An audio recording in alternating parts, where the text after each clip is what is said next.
Hello అందరికీ welcome to our channel. ఎలా ఉన్నారు అందరూ? నేనైతే చాలా బాగున్నా. బ్రెడ్ తోటి ఈజీగా టేస్టీగా ఒక్కసారి ఇలా చేయండి, చాలా బాగుంటుంది. దీన్ని బ్రెడ్ హల్వా అంటారు. దీంట్లో ఇంకా బాదం కిస్మిస్ వేస్తే చాలా బాగుంటాయి, కానీ నా దగ్గర అవైలబుల్గా లేవు, అందుకే నేను వేయలేదు. ఏదో టైంపాస్గా చేసిన. నోటికి ఏదన్నా స్వీట్గా తినాలనిపించినప్పుడల్లా ఇది చేసుకోండి, చాలా అంటే చాలా బాగుంటుంది. నేను ఇక్కడ హల్వా చేస్తుంటే నేను చేస్తా మమ్మీ అని వస్తుండు మా బుడ్డిగాడు. అది పడేస్తుండు ఇది పడేస్తుండు, ఇక లాభం లేదని నేనే ఎత్తుకొని చేస్తున్నా ఇక వంట. ముందైతే ప్రాసెస్ చూద్దామండి. ఫస్ట్ బ్రెడ్ని ఇలా స్క్వేర్ షేప్లో కట్ చేసుకోవాలండి. సైడ్స్ కట్ చేసుకున్న తర్వాతకి మిడిల్లో కోసుకోవాలి.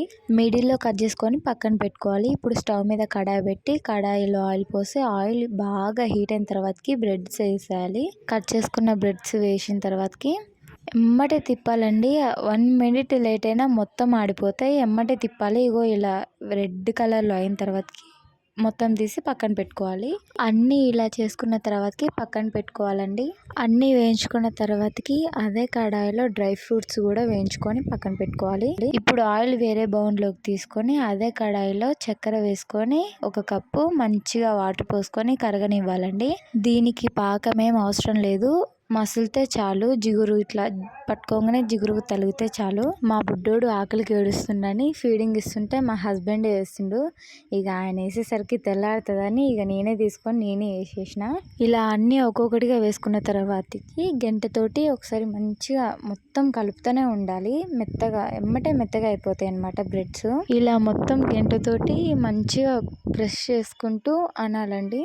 అంటా ఉంటే అదే మెత్తగా అయిపోతుందండి. మొత్తం వాటర్ మొత్తం ఇంకిపోయిన తర్వాతకి మనం వేయించుకున్న డ్రై ఫ్రూట్స్ దాంట్లో యాడ్ చేసి ఒకసారి మొత్తం మంచిగా కలపాలి. మొత్తం చల్లారిన తర్వాతకి ఒక బౌన్లో వేసుకొని తింటే ఉంటుందండి, చాలా అంటే చాలా బాగుంటుంది. ఒక్కసారి తిన్నారంటే మళ్ళీ వదిలిపెట్టారంతే. మీరు ట్రై చేసి ఎలా వచ్చిందో తప్పకుండా కామెంట్ చేయండి. అన్నట్టు మీ సైడ్ వర్షాలు పడుతున్నాయా?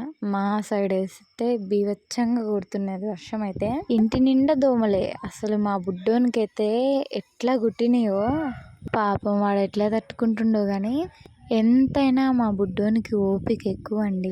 వాడు ఒక ఆకలికి తప్ప నిద్రకి తప్ప అస్సలు ఏడవడు. చిన్నప్పుడు ఎవరికి ఇచ్చినా ఉండేటోడు, కానీ ఇప్పుడు అసలు నేను లేకపోతే ఒక్క క్షణం కూడా ఉంటలేడు. ఈరోజు పొద్దున్న చూసా మా బుడ్డోడికి పళ్ళు వస్తున్నాయి చిన్న చిన్నవి. ఎంత క్యూట్గా ఉన్నాడో అసలు. వీడియో నచ్చితే ప్లీజ్ లైక్ చేయండి, షేర్ చేయండి, సబ్స్క్రైబ్ చేసుకోండి. బాయ్.